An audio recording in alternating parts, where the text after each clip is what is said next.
Have you ever thought to yourself, why is it so hard to lose weight? Or how come I can't lose weight despite trying all these diets? Have you ever thought, am I broken? Is there something wrong with me? Why can't I do the same thing I see people doing on social media all the time? What is it that they do that I don't do? What is it that they have that I don't have? There's people that make it look so easy to lose all this weight. Well, in this video, I'm gonna tell you exactly how to structure your nutrition plan so that you can lose all the weight that you have to lose. So the first thing that you gotta understand is that you are here for the long term.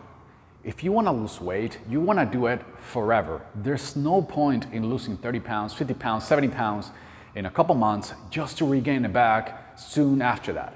The mindset that you gotta get yourself into is, I'm gonna lose this weight and I'm gonna do whatever it takes to keep this weight off for the rest of my life. The problem is that most people just want to lose all the weight at once, especially if you have more than 50 pounds to lose. So let's look at some of the things that happen when you diet too fast or for too long. So first, your metabolism slows down if you're too long in a calorie deficit.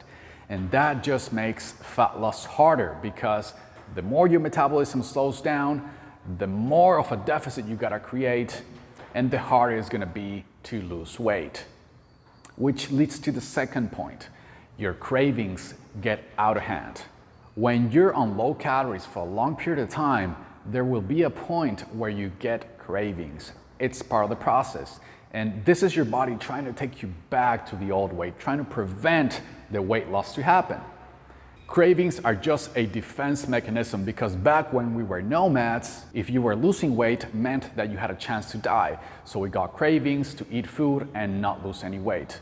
Nowadays, we still have the same feeling, but it doesn't work for us. So even if you have the strongest willpower and you don't give in to the cravings, you will be miserable. So that's point number 2. Point number 3, your activity level decreases. There's something called NEAT, which means net energy activity thermogenesis, which basically means the stuff you do throughout the day without noticing. For example, right now I'm recording this video and I'm moving around a little bit. When you're on low calories for a long period of time, you start moving less without noticing. Let's say that when you're on high calories, your maintenance, you usually go around the block and you do 2 laps when you walk your dog. Maybe when you're dieted down, you don't notice and you feel tired, and instead of doing the 3 laps or 2 laps, you do half of a lap because you just don't feel like doing it.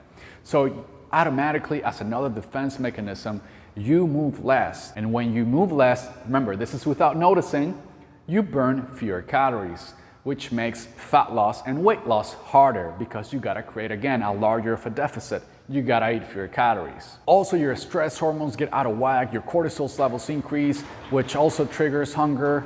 And if you're hungry in a fat loss diet, that's gonna be no good because the hungrier you are, the higher the chances of you saying, screw this diet, I'm not gonna do it anymore. Your recovery starts to get affected as well when you're on low calories for a long period of time. You don't recover as good because you literally have fewer resources for your muscles, for your body to use for recovery.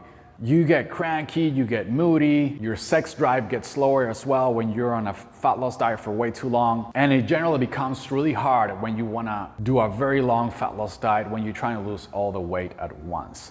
So what to do instead? Instead of getting into the mindset of, I'm gonna lose all the weight at once, you wanna establish some parameters, okay? The parameters are, you wanna lose around 1% of your body weight per week, which means that if you're 200 pounds, you're gonna lose 2 pounds a week. If you're 300 pounds, that means you're gonna lose around 3 pounds a week. And your aim will be to lose around 10% of your total body weight per fat loss phase. That means that it might take a little longer to lose all the weight, but you're gonna make it sustainable. So if you're 300 pounds and you wanna get down to 200 pounds, during your first fat loss phase, you will aim at losing 30 pounds, and then you will take a break. Losing 30 pounds should take around 10 weeks. And after the 10 weeks, you'll be at 270. And I know, maybe you're thinking, but I still got 70 pounds to lose. But that's fine, you already lost 30 pounds. And remember, we wanna lower the chances of you regaining the weight because losing 50 pounds at once, just to regain them, it's pointless. So, you lose 30 pounds, and then you take a break. You do what we call a maintenance phase. Remember, To lose weight, you gotta eat fewer calories than the ones you burn. During the maintenance phase, you're gonna raise your calories. The only goal of the maintenance phase is to maintain the results that you accomplished in the fat loss phase. And you're going to stay in maintenance for at least half of the period that you were dieting for. If you feel very burnt out with your diet, then extending it to the same length might be a better idea. When you do this, your body is gonna get used to the new body weight. Your motivation will come back. You'll feel excited to diet again. And another fat loss phase will be very, very easy. The reason most people fail is because they want to stretch out the fat loss phase for as long as they can. And then all the negative things that I talk about happen, and then they end up in an unhealthy cycle where they're trying to restrict themselves throughout the week and they binge in the weekend.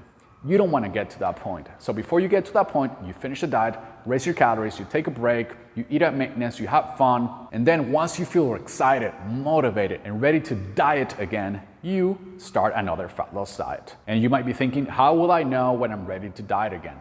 Trust me, you will know. So with this process, it might take a little bit longer to lose the weight, but remember, you're here to make a lifelong change. You don't want to lose a couple pounds just to regain them back a couple months later. So if you have over 50 pounds to lose, that is exactly how you should structure your fat loss, okay? 10% per fat loss phase, and you take a break in between each fat loss phase, and you repeat that process until you reach your goal body weight. If you're wondering about how many calories you should be eating, there's a link in the description that's going to take you to a calculator that we have on our website. It's completely free, so that's pretty cool. You can use it to calculate your calories, and it's already set to give you the calories that you should be eating to lose around 1% of your body weight per week. So if after listening to this, you're a little bit confused, you don't know how to set this up, that is exactly how we help people at Jack Vegans. We help them set up their fat loss phases. We tell them exactly how long they need to diet for. We tell them when to take a break so that they don't have to figure this stuff on their own. If you want to explore the possibility of working with us, there's a link in the description that's going to take you to an application. It takes 3 minutes to fill it out. You're going to tell us exactly what you want to accomplish, your current body weight, where you want to get to, the things you struggle with. Then you can book a free consultation with either myself or someone from my team. We'll get on the phone. We'll see if and how we can help you out. And if we feel that we can, we'll tell you the next steps. And if we can't, then we'll give you some free resources, some advice, and we'll stay friends. All right, that is it for this video. Julian here, signing off. Boom.